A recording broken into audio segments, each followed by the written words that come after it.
Hello guys, today we are looking at Battlefield Bad Company 2. This is one of my favorite shooters of all time. And another reason for that is not just the multiplayer gameplay that's kind of, I don't know, it feels a little bit slow, a little bit clunky, but it feels impactful and substantial and reasonable. And what's also very surprising is that the single player is actually very good itself. I went back recently and I played Bad Company 1, and it is really, really rough. Like, it is not fun to play. And all of the characters and the gameplay here are so much more polished. Like, this is the real product. And again, one of the best shooters I have ever played, period. Again, it's hard to put into words why it is the best shooter. You just have the right kind of weight to the gun. You have the right kind of realism. And again, because of the Battlefield formula, you have these totally destructible environments, which are a lot of fun. And they use kind of like smoke to hide a lot of the effects or whatever. The walls just vanish, but it feels really, really good. And I have so many memories of this was my game. This was my, I love COD and I love all those other shooters, but Bad Company 2 was the one that really blew me away. I didn't realize how good it was until I actually played the other Battlefields and realized they just were not quite as good. So quickly about the single player. So you have this little squad called B Company, and so you're all the rejects that are basically sent on suicide missions because you're just screwed up in the army. And so you have this band of little misfits and whatever. And so you have Sweetwater and Dozer, I think his name is. And honestly, the trailers for this game and featuring these two guys are just the funniest thing I've ever seen, because they just don't care. They don't give a single crap about what happens to anyone around them, and they're just like comic relief constantly, and they're actually legitimately really funny.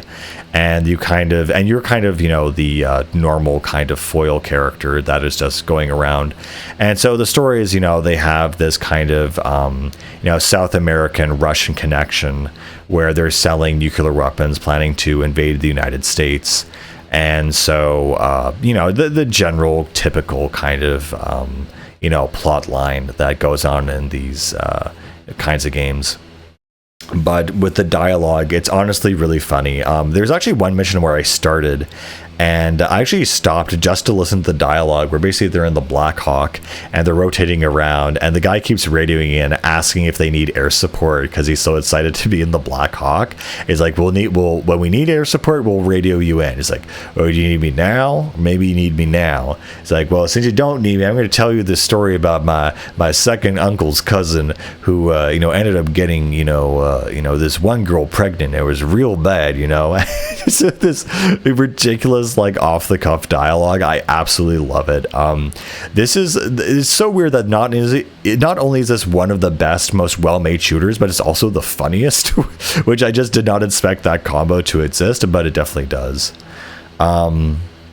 But yeah, if you're unable to play the multiplayer, I think unfortunately, sadly, it was just recently that the servers went down for Bad Company 2, and they said, yeah, it's basically just over. We're not going to let you play this game anymore. And that's a huge disappointment. I know there's this whole petition going around to stop that from happening, and people stopping, people shutting off servers. But yeah, it's kind of unfortunate, because the multiplayer in this game was one of the best, like up there with Modern Warfare and Modern Warfare 2. It was just ridiculously fun and good, and it had that different aesthetic, or the different style, where it's not just boots on the ground and man to man, but they also had lots of vehicles. So they had APCs, tanks, helicopters, all that fun stuff. And just the things people would do, they like drive with an ATV into the enemy's base, launch C4 onto like the enemy helicopter, and wait for them to take off, and then blow it off or they're in the sky, stuff like that. There's just really funny, crazy stuff. Also, sniping is very different in this game because the maps are so huge. You're able to kind of anticipate where your bullets are going to go, and they kind of have a curvature and an arc to them when they fall down. And so, yeah, you either play as the Americans or the Russians, like in most Battlefield games, in this scenario. And so, in multiplayer, you have your assault class, which has basically your ammo box that you can give to people. And when you play your engineer, you typically have your rocket propelled grenade, or some kind of launcher that you can take out vehicles with, or a mine. If you play medic, you basically have this healing thing that you can throw as a box to people and it'll heal them in the radius, or you can also resurrect them using your defibrillator. And then finally, if you play sniper, you have a series of motion sensors and a remote spawn point that you can bring in. And yeah, sniping in this game was a lot of fun. All the weapons in this game were a lot of fun. And I think when I finally finalized unlocking every attachment for every weapon, including the shotguns and everything, I ended up, and I also got like silver medal in like almost every possible thing. Even naval warfare, which is super hard to do because like there's very few like naval levels, and even if there are, they're not really near people once you get through the first part of the map, so to speak. Of which there are Conquest and Rush. And Conquest is basically you go to the control point, you camp there until the flag lowers and you take it, and now you have more points and you can spawn in there with your guys. The great introduction of this thing was the squad system into this game, so that you can always spawn onto your squad mates instead of waiting to spawn at the checkpoint. So that was a great way to put more firepower on a point and just really made it such a fluid, well-made game. And honestly, the level design of the multiplayer matches of the multiplayer maps are really amazing. I didn't realize until I played some of them in 2042 that the level layout was so well done and so well thought out in Bad Company that every level in this game is made with a lot of care and attention to detail and testing, I guess. So yeah, when I went finally to the end of all of my attachments. But yeah, when I finally got to the end of all the attachments in multiplayer, I think I ended up using the XM8 with the 4X scope for my assault class. For my engineer, I think it was the PP2000 or whatever.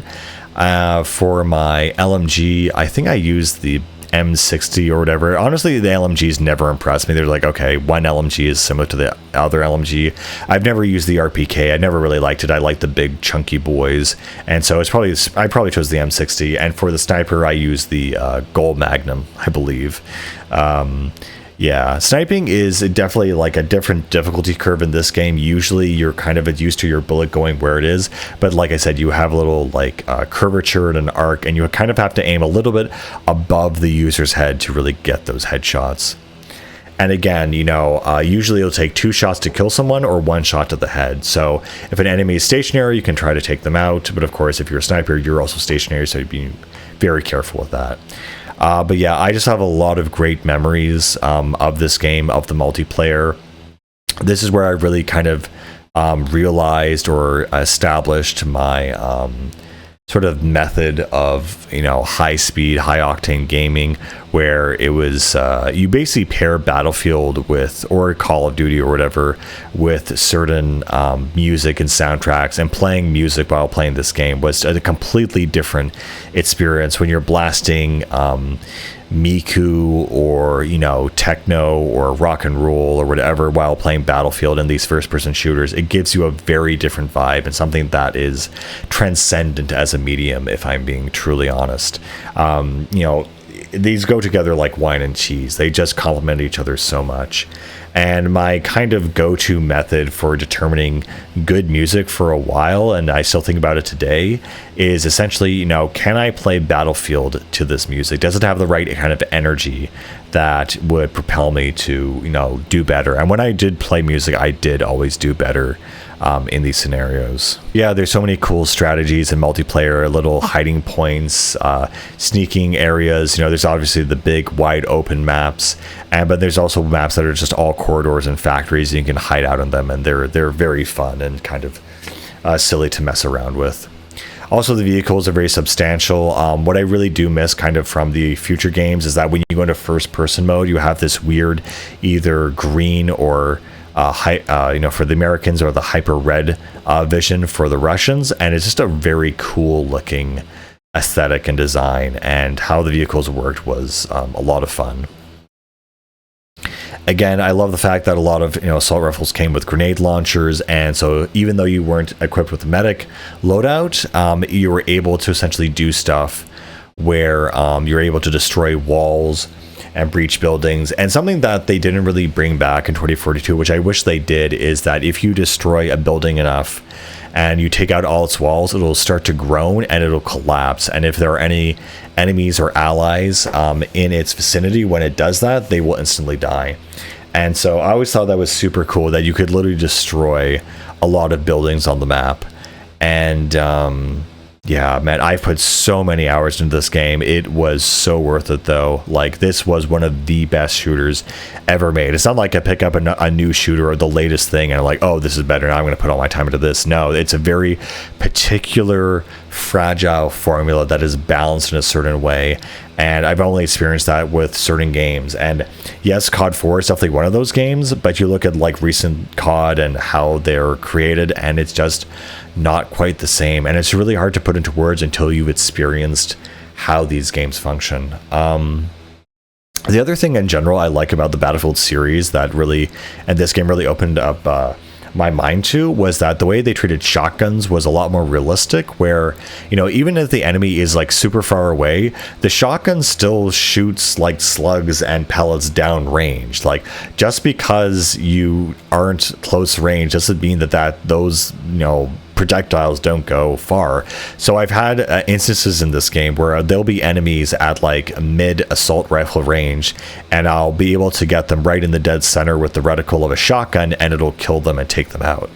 And I always really appreciated that's a new way. It's like, oh yeah, I guess I never thought that shotguns aren't just close quarter weapons where the bullets dissipate like a sawed-off shotgun and they just kind of go everywhere.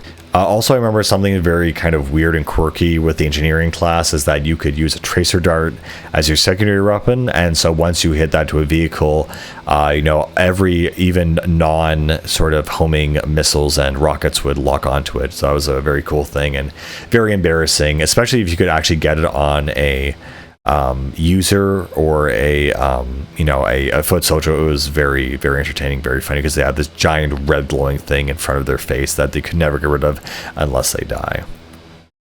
Another interesting thing is that you had a limited amount of pistols in this game. You basically had the M9, the 1911, another kind of semi-auto handgun, a revolver, and